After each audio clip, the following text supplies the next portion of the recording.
pembelajaran yang kedua, setelah para peserta atau Anda semuanya menguasai keterampilan bertanya, keterampilan berikutnya yang harus Anda kuasai adalah keterampilan memberikan penguatan.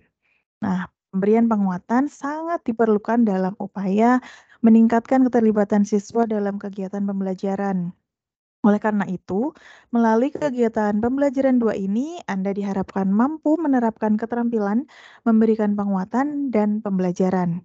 Nah, secara lebih khususnya, nanti Anda semuanya diharapkan mampu menjelaskan fungsi penguatan dalam kegiatan pembelajaran, kemudian memberikan contoh komponen-komponen keterampilan memberi penguatan, dan yang ketiga menerapkan keterampilan memberi penguatan di dalam kelas.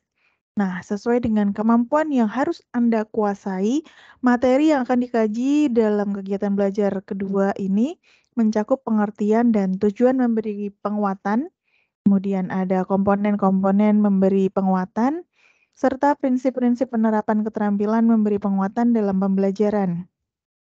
Agar Anda dapat menguasai keterampilan memberi penguatan dengan baik, setelah Anda menguasai konsep-konsep yang berkaitan dengan keterampilan memberi penguatan, Anda juga dituntut untuk berlatih dengan bantuan teman sejawat di sekolah atau sesama peserta pelatihan. Nah, kita akan bahas pengertian dan tujuannya. Penguatan sering muncul dalam kehidupan sehari-hari meskipun banyak yang tidak menyadari bahwa yang dimunculkan tersebut adalah penguatan. Misalnya, seseorang mengucapkan terima kasih setelah menerima sesuatu.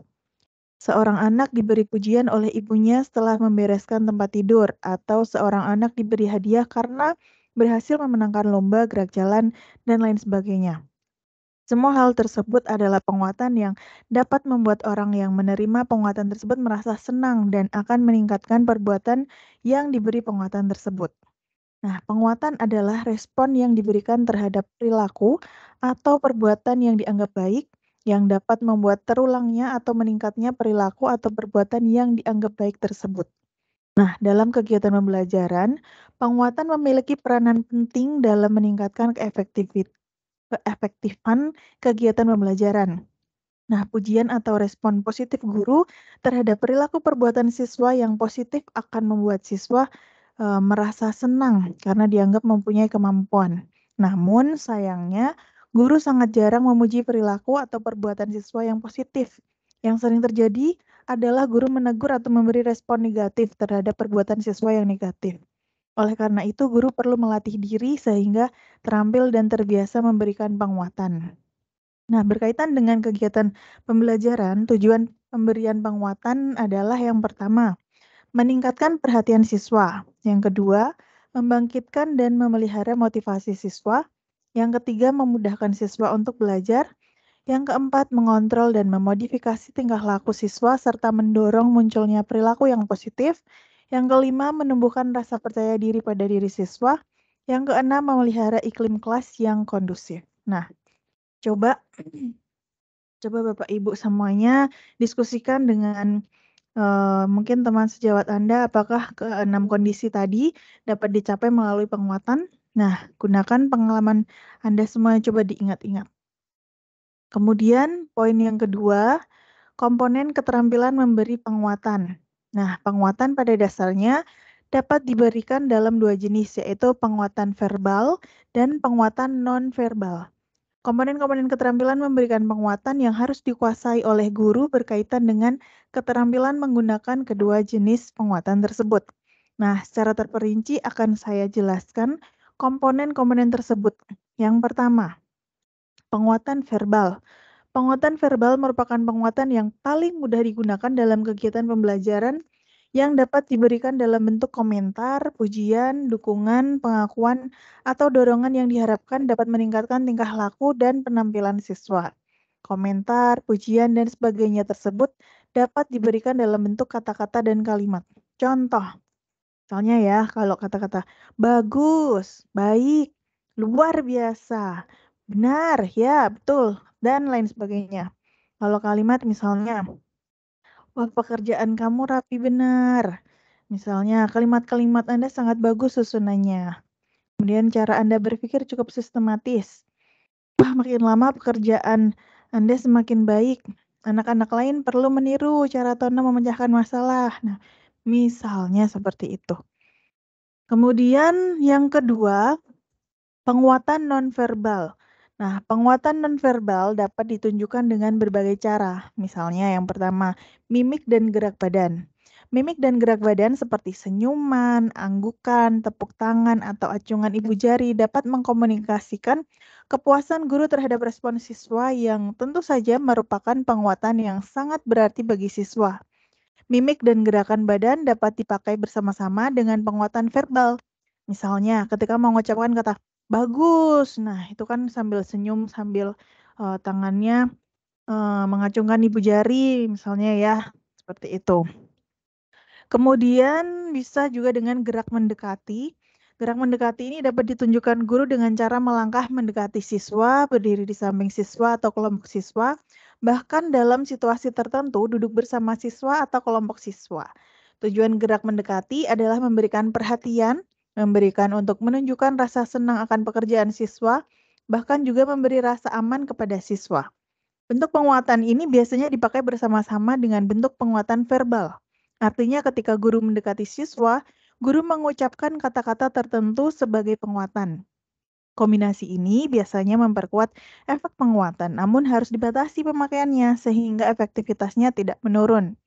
Kemudian bisa juga dengan yang ketiga dengan sentuhan. Seperti menepuk-nepuk bahu atau pundak siswa, menjabat tangan siswa, mengangkat tangan siswa yang menang, kemudian dan lain sebagainya. Nah, jika dilakukan dengan tepat, dapat merupakan penguatan yang efektif bagi siswa. Namun jenis penguatan ini harus dipergunakan dengan penuh kehati-hatian dengan memperhatikan umur, jenis kelamin, serta latar belakang budaya siswa. Misalnya menepuk bahu atau mengelus rambut siswanya ya, mungkin hanya seusia TK atau SD itu boleh, silahkan dielus-elus, kepalanya. Tapi kalau misalnya anak SMA kalian elus-elus gitu kan nanti sudah beda cerita ya. Kemudian, sedangkan bagi siswa yang lebih besar, nah itu dianggap berlebihan, bahkan mereka risih kalau digitukan ya.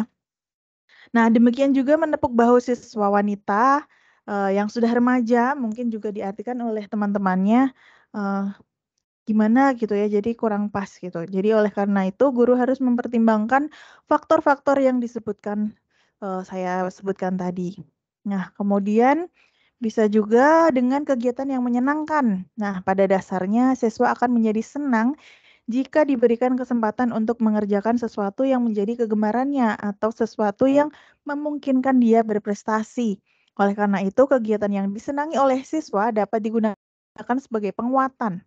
Akan menjadi lebih efektif lagi jika kegiatan yang dijadikan penguatan tersebut dikaitkan dengan penampilan yang diberikan penguatan.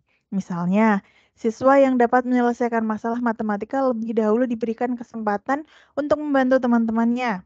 Siswa yang pintar dan suka musik diminta dan ditunjuk sebagai pemimpin paduan suara. Kemudian siswa yang prestasinya cukup baik dalam satu cabang olahraga diikutkan dalam tim olahraga atau siswa yang menunjukkan kemajuan yang pesat dalam bahasa Indonesia diikutkan menjadi anggota redaksi majalah sekolah. Nah, misalnya seperti itu. Kemudian yang ketiga, penguatan tak penuh. Nah, jadi penguatan juga ada yang tak penuh. Selain kedua jenis penguatan tadi ya, ada satu cara pemberian penguatan yang disebut dengan penguatan tak penuh. Sesuai dengan namanya, penguatan tak penuh diberikan untuk jawaban atau respon siswa yang hanya sebagian benar, sedangkan bagian lainnya perlu diperbaiki.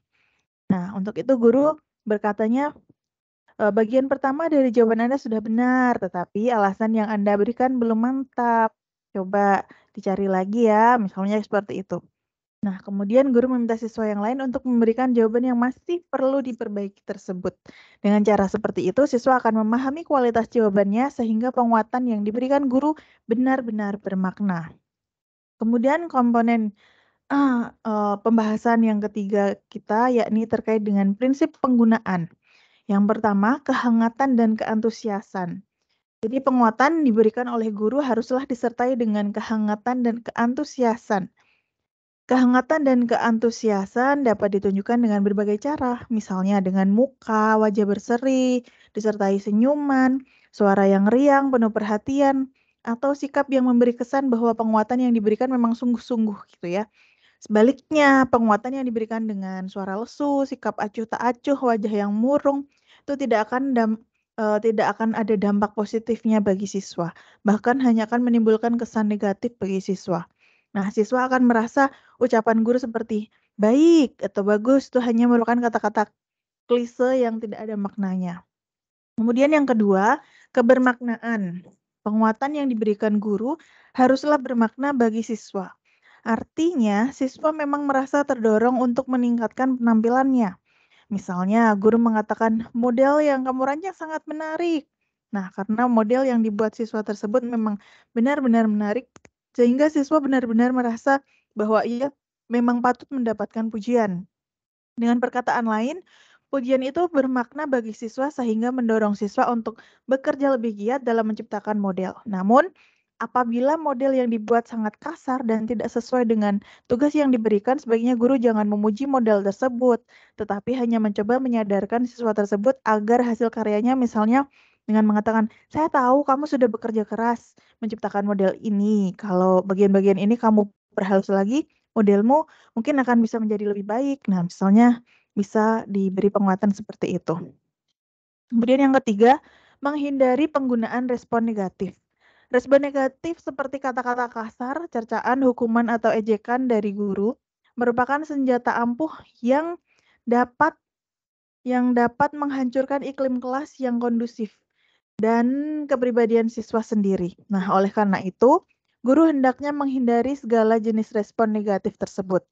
Jika siswa memberikan jawaban atau menunjukkan penampilan yang tidak memuaskan, guru hendaknya menahan diri dari keinginan mencela, mengejek jawaban atau penampilan siswa.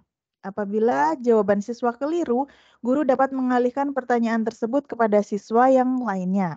Dengan cara tersebut, siswa akan menyadari bahwa jawabannya kurang sempurna. Jika siswa menunjukkan penampilan yang tidak sempurna, guru dapat meminta siswa yang dianggap mampu untuk mendemonstrasikan penampilan tersebut. Kemudian siswa pertama diminta memperbaiki penampilannya.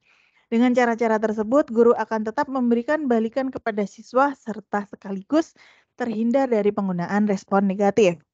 Di samping tiga prinsip tadi ya, dalam memberikan penguatan, guru hendaknya memperhatikan yang pertama, sasaran penguatan. Sasaran penguatan yang diberikan oleh guru harus jelas. Misalnya, memberikan penguatan kepada siswa tertentu. Tita, karanganmu hari ini bagus sekali. Misalnya seperti itu. Nah, contoh penguatan kepada kelompok siswa ataupun kepada seluruh siswa secara utuh ya. Misalnya, wah ibu bangga dengan kedisiplinan kelas ini. Misalnya. Nah, dengan demikian, setiap penguatan yang diberikan oleh guru harus jelas sasarannya. Apakah ditujukan kepada pribadi tertentu, atau kepada kelompok kecil siswa, atau kepada seluruh siswa. Kemudian yang kedua, penguatan harus diberikan dengan segera, agar dampak positif yang diharapkan tidak menurun, bahkan hilang.